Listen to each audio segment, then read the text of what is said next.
طواف کرنا افضل ہے یا پھر عمرہ کرنا افضل ہے؟ مکہ معظمہ میں قیام کے دوران عمرہ کی کثرت، فقہا نے اس کو افضل لکھا ہے یا طواف کی؟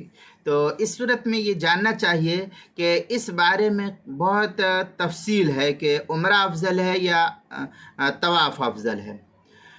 تو اس میں یہ جاننا بہت ضروری ہے کہ اگر اتنا وقت تک یا اتنے وقت تک طواف میں مسلسل مشغول رہتا ہے انسان کہ اس میں عمرہ کیا جا سکتا ہے تو طواف افضل ہے، اور اگر اتنی مدت تک طواف میں مشغول نہیں رہ پاتا بلکہ طواف میں کم وقت لگاتا ہے تو ایسی صورت میں عمرہ کرنا یہ طواف سے زیادہ فضیلت اور ثواب کا باعث ہوگا۔ اور بعض علماء کا قول یہ ہے کہ 7 طوافوں کا ثواب ایک عمرہ کے مانند شمار کیا جاتا ہے۔